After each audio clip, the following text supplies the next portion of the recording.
So with your book, just so everybody Yep. knows, right? Legends of the Morgetti, Yeah. all right? Morgetti is your word because a lot of the organized crime members in the Guelph area were from that region. They're from. Right. It's a village. Yeah. It's quite literally a village.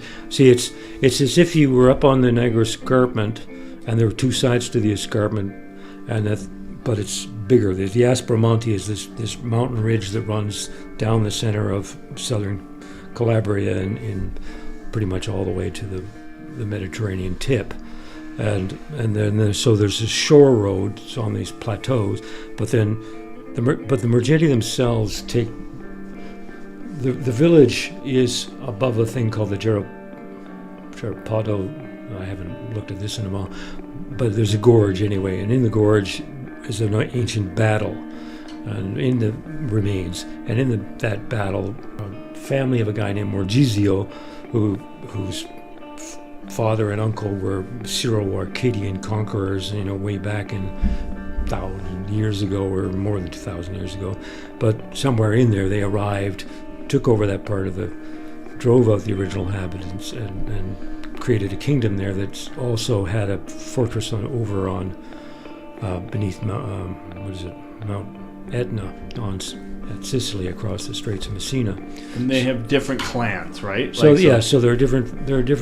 Everything's everything in ancient times rises out of families, and that have by nature become clans because they're related, and and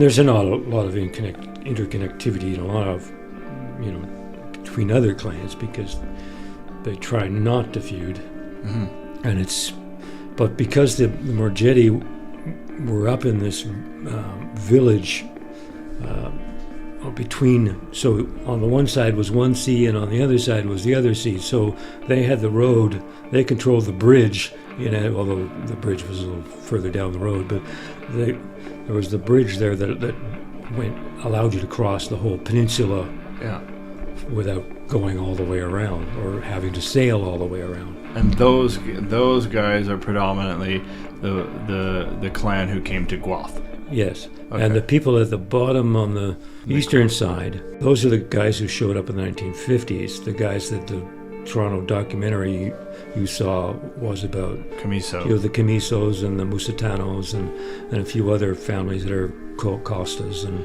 some other folks from down there. Vic Catroni, who was the mob boss of Montreal for the longest time in the earlier days, he was from a village that was just down the hill from San Giorgio and up the hill from Siderno.